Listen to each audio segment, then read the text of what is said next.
Of course, comes with confrontation sometimes when you take signage away, and they want to know where their signs are, and they're gone.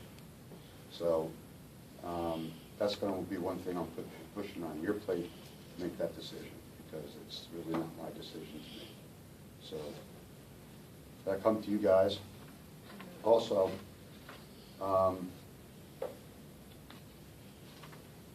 Willow Kiln Park, I know we've talked about it before, dog feces down there. It's getting out of hand big time. And it's not only that, people who do pick up after themselves leave them on picnic tables, the rocks, whatever, and there's bags back there. So we have to either have Ed be more aggressive on being down there to stop them, whatever we need to do, because, you know, if this is going to be one of our lead-ins to the rail trail, you know, doesn't he set a good example there? Well, I mean, this is when a garbage receptacle helps people not cart it out. But, you know, with that, there are other problems too. You know, we did, when we created that, we did have garbage cans down there. And the problem is, you know, people take them out of their house and stuff the garbage cans full. You know, so it's 6 of one, half dozen the other of what we need down there. Or we get a couple of the poles like they have on the Hurley Rail Trail, and you stick them up, and there's just a small receptacle there for the bags.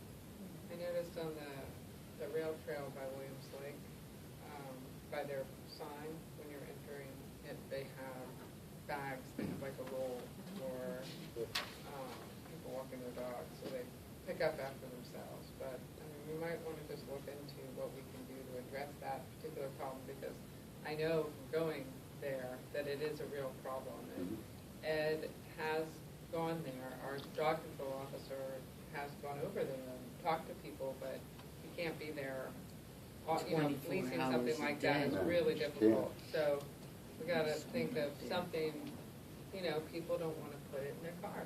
Yeah, the other thing is they're, you know, like Bob said, they know they have to, they're bringing the bag, and then they know for a while.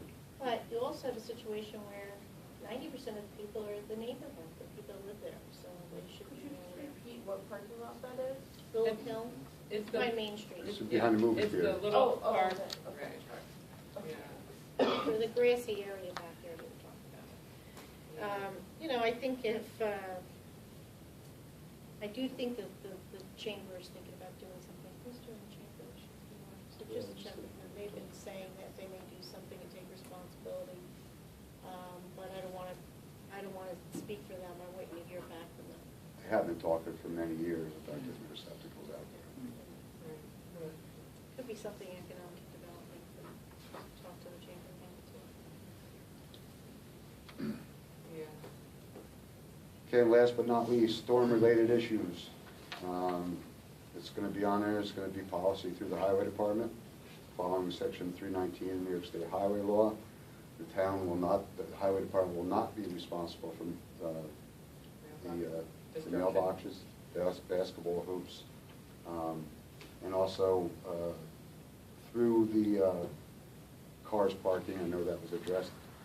I mean, what happened when we had our little ice storm the other day? We had 13 cars on Main Street at 2 o'clock in the morning while it was sleeting out. Main Street was a mess because they couldn't get the trucks down to plow it properly. I mean, that's the state on that. But unfortunately, I had minor surgery that morning, so I went and did that, came back in the afternoon, and not only did we have other vehicles that were on other roads, I mean, my neighbors had their cars parked out in the, so I couldn't even, my area wasn't even plowed. So, so basically, this is where Wayne Calder, superintendent of Rochester, put the notification in Bluestone last week, and I'm going to be following that up and put the notification also that, for all intents and purposes, I have a hanging judge that'll follow through on parking tickets now. So he used to be in the job. So you know, if it has to be, we'll just start ticketing cars for parking. Well, I think it's really important to point out that this has come up repeatedly Yes. at town board meetings, you It's know, causing asking the town to solve this problem, and people have to take responsibility and the neighborhood is, whether it's Main Street or James Street or whatever, where people park on the street, you know, those people have to start taking responsibility, or they're gonna end up getting a ticket, because now it becomes a problem for the whole season, because now you have ice buildup that didn't get cleared on the day that it happened. I think And part it of it- becomes a seasonal issue, and it's not anything that the town had any control over, unless we wanna come down hard on people and start towing cars. The problem Part is, of the it's problem not, is it's not the people that have lived there for a lengthy amount of time. It's the ones that, you know, that move in There's a between. lot of turnover on Right. Main Street. There's a, you know, it's like Well, I new guess, people all the time, You know, so I it think is hard. I think it's hard good that time. you guys are talking about getting that message out, but you can only do that so long, and eventually they're gonna have to take action, because otherwise it becomes a safety issue, and it's just not. But not okay. certainly, like after the first, like after last week, you know, if the police go around and give warnings on the cars or something. They're not gonna give warnings, they're gonna give tickets, because it's gotta get, you know.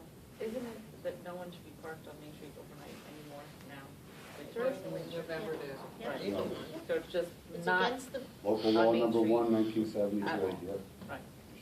And there's signage coming in and out of town about it, We isn't there? spent $600 on signage last year. I thought I saw it. yeah, so, you know, I mean, So, Yeah, but it's about the information getting to people, because new people to town, Yep. they are looking at everything, they don't really catch that, but I think if we do have like signage all the way on Main Street, no overnight parking. we're not gonna pollute the whole street with signage, you got signage out there. People, you know. There's not a sign on Main Street except Isn't for there when you signage? come Where's into the signage town. coming There's into one on the town? other side. On the two ends of town. Yep. I mean, But, I you know, never saw those signs as- for years until you put new ones in. You know, no one sees those. They were- A lot of they were people all don't see faded, those that's why. signs. All I can tell you is when I get new tenants on Main Street, I make sure they know about the law. I inform my tenants, and people that are property owners, they should be informing their tenants. It would be, I yeah, put it- you I know. put it in their lease that they know, that they can't park on the street. I wish every landlord would do that, you know, but And a I lot did of that them long aren't. before I was supervisor, I've always done that. But as Jen said, the turnover, Yeah. especially now, because people that move in now, they move in and you might not even meet them until Mhm. spring, because they're just holed up, you know, in the winter. It happens, you know, I think every if we year. post, is it legal to post on people's doors? You can flyer. Yeah, for you something can like flyer this? them. I think code enforcement has done stuff when we had the ice buildup. They did a door-to-door posting.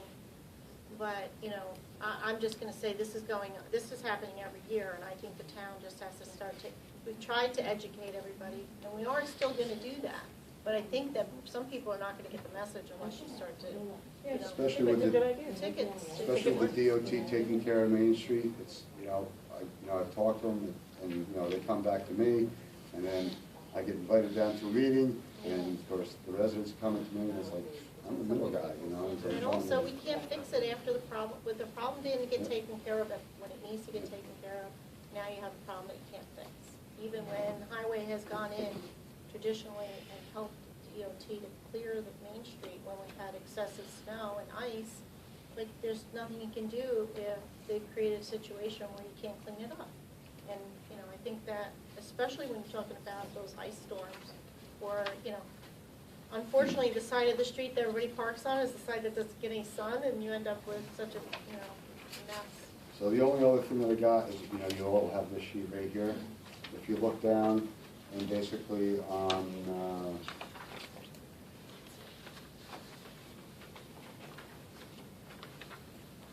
on number 2, it's basically putting snow and ice out into the roadways. There is a law in the books, it's section 1219 of the V&T law, and section 214 of the New York State Highway law, and basically it's depositing snow. Really what it comes down to is, and you know, the one I really see that does it bad is the 1850s house. And they have a snow blower putting it right out almost to the yellow line. And that could cause an accident. And there is, you know, regardless of any type of serious injury that could happen through that, you know, there is a $1,000 penalty for that, and that's per occurrence. So, Yeah, we see a lot in residences where they'll pile the plow the driveway just across the street. Tilson And leave it Estate's there. great for it too. We've got, yeah. So, do you want? People on creek blocks, do you want- creek blocks, let's go out there. Shall I deliver a copy of this to Mike? You can, Sure. All right. Go I like giving them good news. $1,000 fine. per occurrence. So if any of you don't have any questions, it's, you all know. I think it's especially important to notice on areas like Main Street where if you do it, it ends up being, yeah, it's just, state's not gonna come back and plow it because they. I forget, Bob, is there a time frame on the sign, the changing the road signs? I mean, the mandate? Yes, 2018, that's what I want to get on. Just to give you, for instance, the city of Milwaukee just did it, did it a couple of years ago when the mandate first came out. And the city, it cost the city of Milwaukee $1.9 million. Yeah. I haven't even priced them out yet, so I don't even know what the ultimate cost. Yeah, what happens if you don't do it? Well, falls on you actually, comes out of general funds, that's what you guys. That's what she asked. This, not for you, but for the public, it seems like the right time to remind everybody, Main Street, and otherwise, if you have a sidewalk, you have to shovel it. That was a problem that code enforcement had to take care of last year. Well, Issuing warnings and tickets. Dave used to send out a notice every year, but he didn't last year. What he used to do was send a notice when someone didn't take care of it, like reminding you that, hey, you have a sidewalk that needs to be shoveled. But, it'd be great if, Main Street Association or somebody gets the word out to all their neighbors before it becomes an issue, instead of after. We had Ryan go around and put notices on everybody's door, but, you still, if you have an ice buildup because you didn't get taken care of it, it's almost impossible to live. And everybody hates being the guy saying, this, you don't want that, but, it just gets to a point where, you get frustration of not being able to do it. And I think the other thing is there are people that are tenants that don't know, Mhm. and you have the property owners may know, but the tenants don't know. So that's where it'd be helpful if people tell. Like I said, it's not just Main Street, it's all over the town, so it's unfortunate I put it under Perry and Scott to, you're gonna have to get out there and get it, because especially on some of these smaller roads, you have cars parked, you can't even get a small truck through their plow.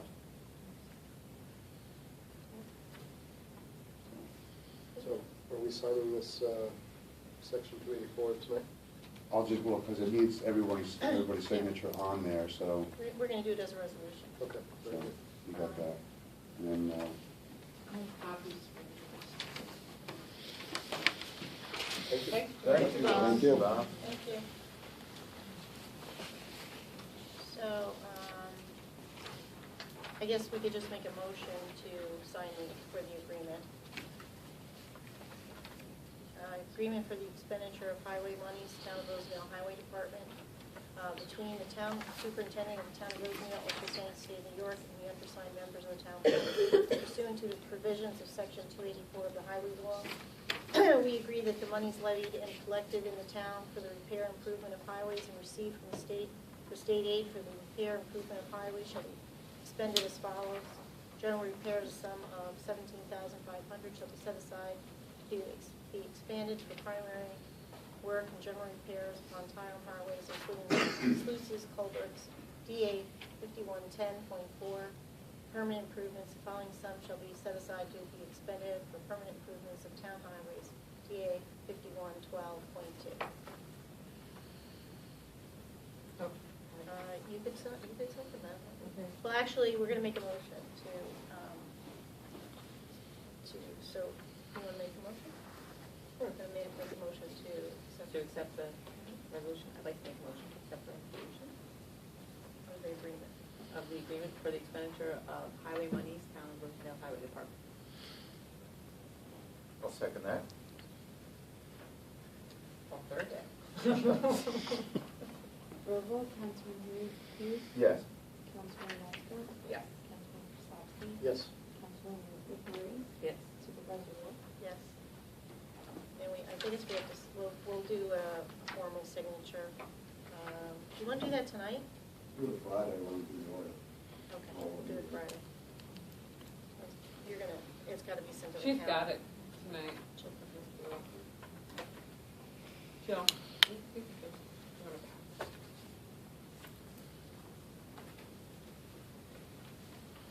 You have a final for it, Jill? She can't do it. Thank you.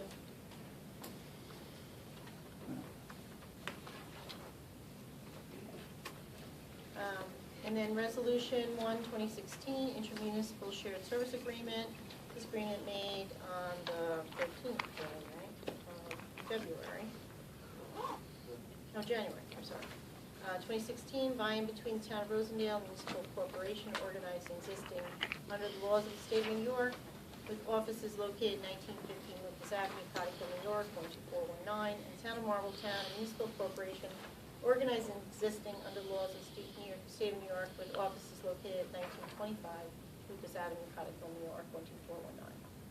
Whereas the town of Rosendale Highway Superintendent has jurisdiction over the town roads and highways within the town of Rosendale, and whereas the town of Marltown Highway Superintendent has jurisdiction over the town roads and highways within the town of Marltown, and whereas both, because the town of Rosendale borders the town of Marltown, there are roads and highways that cross from one town into the other, and whereas being in close proximity, there are occasions in which the town of Rosendale and the town of Marltown wish to share or exchange municipal highway services to conserve resources for the benefit of taxpayers in their respective municipalities. Now therefore the good and valuable consideration, the receipt of which is acknowledged, is hereby agreed as follows. The term of this agreement shall for an initial one-year period commencing the date of first written above may be extended at the expiration of the initial term in writing signed by the parties. Parties to this agreement pledge to share or exchange highway services when mutually agreed upon by the respective highway superintendent, such as plowing, salting, sanding, or paving. This arrangement to perform services on a specific occasion may be reached by consent of the highway superintendent. This agreement does not modify the jurisdiction of the respective town highway superintendents of the roads and highways located in the respective towns. This agreement may be terminated on 60 days prior notice by written notice by one party to the other party. This agreement shall be governed by the laws of the state of New York. This agreement may be modified or amended in writing and signed by all parties. The town of Rosendale agrees to indemnify and hold the town of Marltown harmless from any costs, damages, claims, and expenses attributable to the negligence of any employee of the town of Marltown performing services provided under this agreement. The town of Marltown agrees to indemnify and hold the town of Rosendale harmless from any costs, damages, claims, expenses attributable to the negligence of an employee of the town of Rosendale performing the services provided for under this agreement. This agreement may be executed in duplicate. Any services performed by a town party pursuant to this agreement shall be without fee or cost to the other town. The intent being the compensation to the respective highway crew shall be the sole responsibility of the appointing town, and each town will perform roughly equivalent services to the other town. This agreement sets forth the entire understanding between the parties and the subject matter set forth herein may be changed only in writing signed by the parties. This resolution shall become effective upon its passage by both the town board of Rosendale and the town board of Marltown. I second that. Said, yeah, Oh, look at that. All right. No, you don't. Yeah, thanks, John. I think she thought you were going to be the one saying. Oh, okay. It's fine now. All right, I'll just change it. This is resolution 5, Yes, 16.5. not as quick on the draw as these guys. Roll vote, Councilman Hughes, Yes. Councilwoman Metzger, Yes. Councilman Kozlowski, Yes. Councilman LeBron, Yes. Supervisor Walsh. Yes. We have You've four. received a couple more of these, but that one right there was the boilerplate one from our insurance company.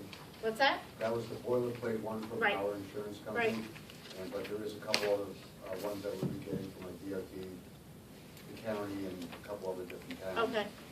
So they'll be all getting here once with ours, with the highway departments. We'll wait to have you guys sign this until Marltown, which will do theirs next Tuesday. Okay.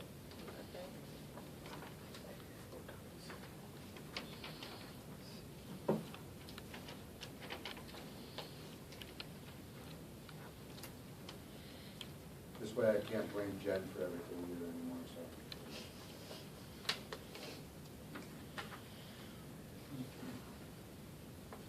Jill, do you want to wait and have an agreement that says Marble Town's town board on it, and then have both town boards? Do that. Because this one just says Rosendale, but then has the two superintendents, so probably should have one document, right? Yeah.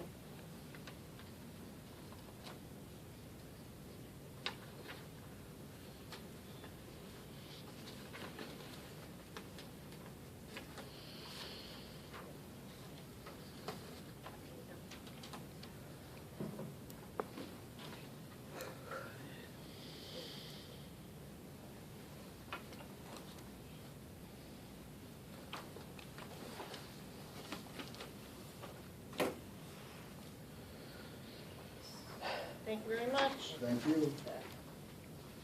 Thank you. So the next thing on the agenda is the site plan and request from Clearwater for their event at the Rosendale Recreation Center. In your packet, there's a couple things. There's a statement from the code enforcement officer, Fire Marshal Davisini.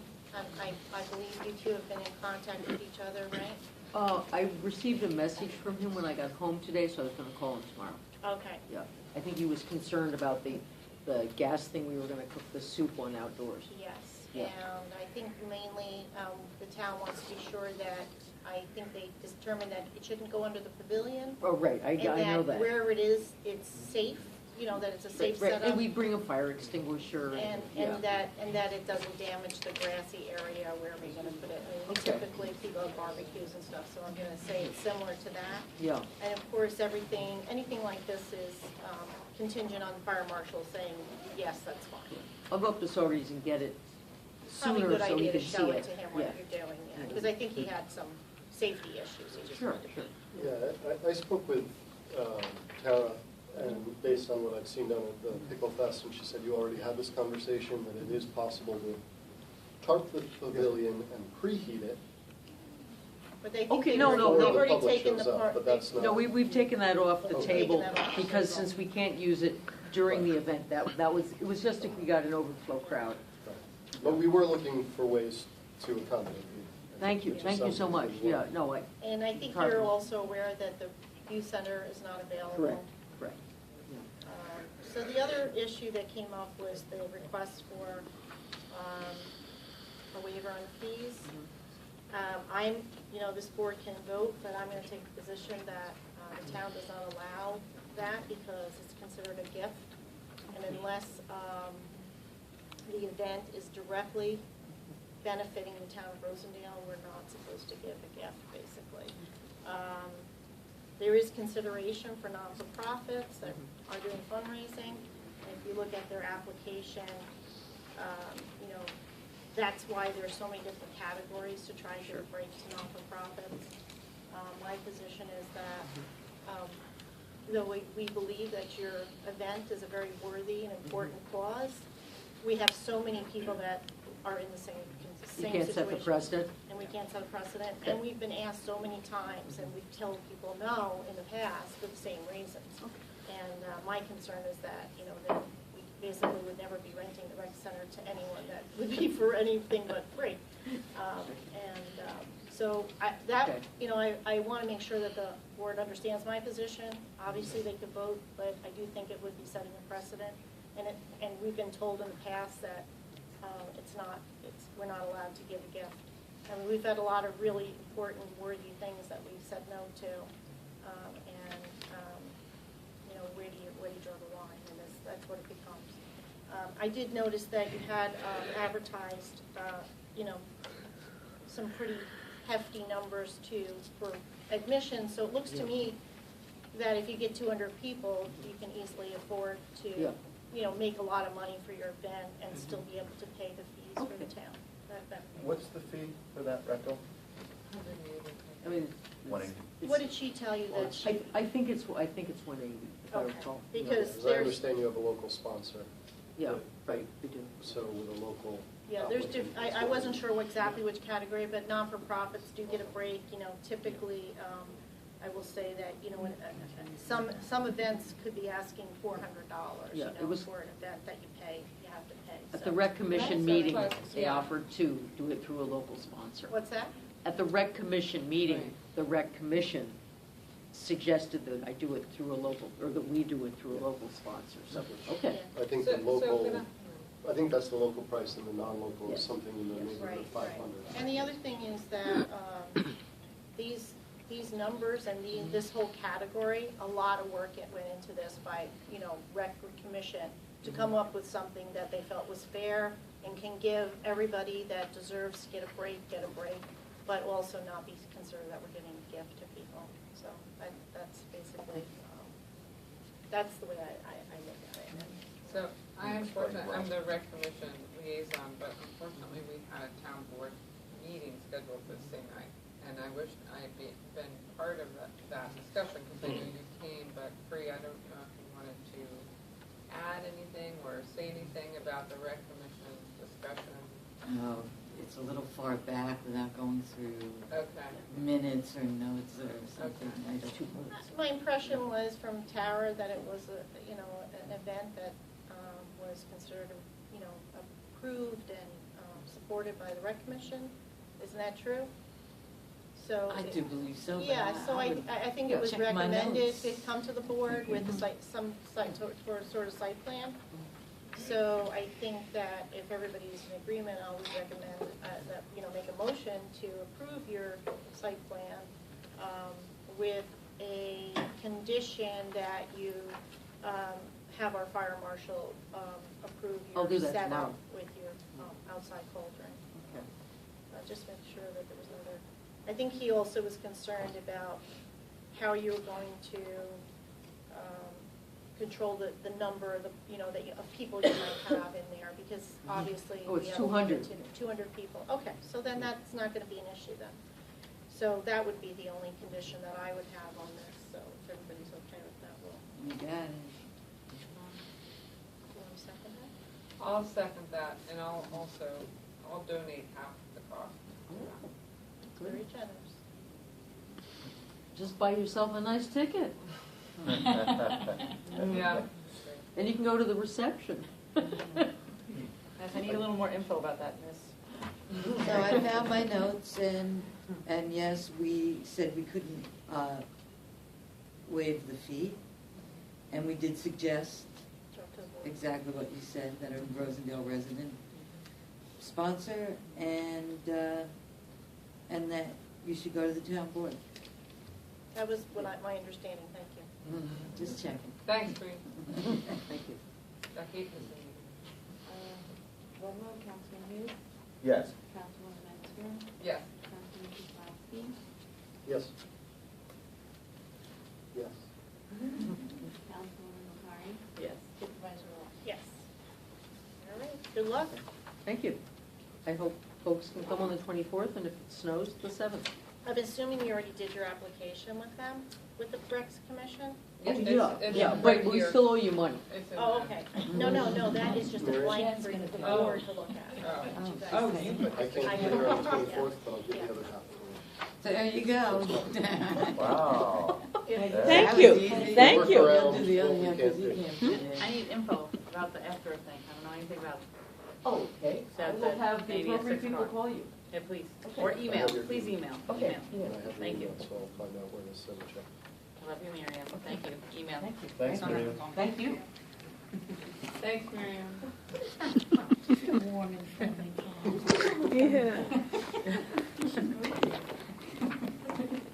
She's honorary. Thank you. Night.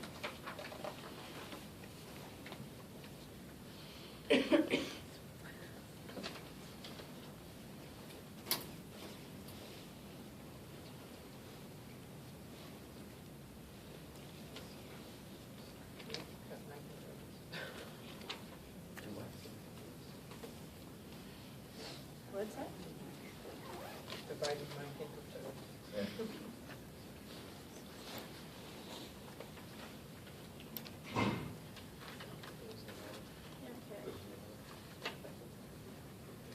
So the next two are an agreement with the town of Rochester for the assessor. We did a resolution last week. This agreement basically says what our responsibilities are to Rochester, because he's going to cover, he's going to hold the medical for our assessor, so we'll be paying him. And So this includes both the all three towns, right?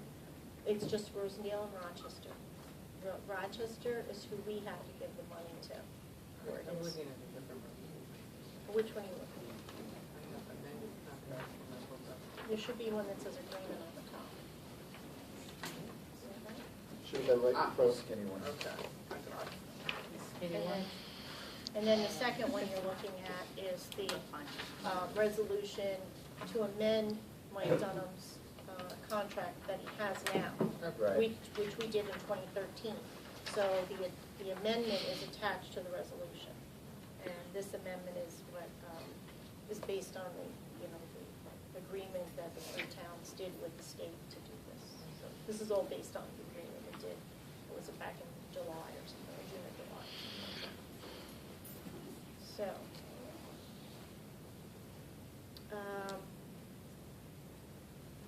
so I'm gonna call this resolution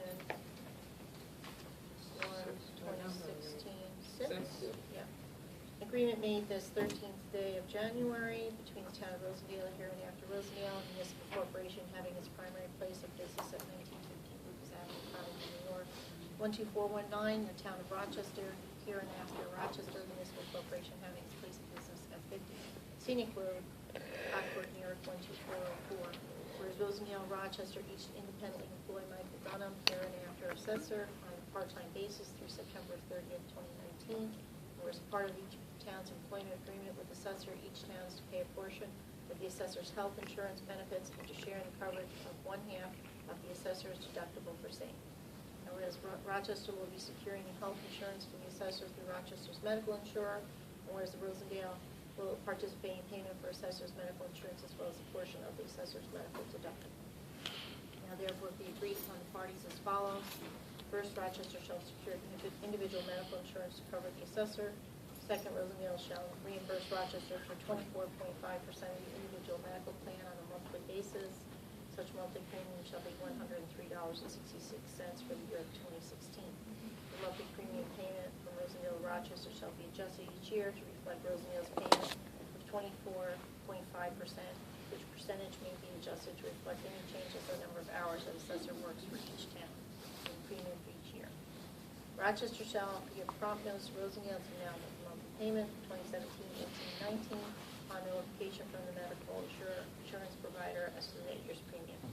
Third, Rosendale shall pay Rochester the annual sum of $183.75, representing 12.25% of the assessor's deductible for its assessor's medical insurance. This sum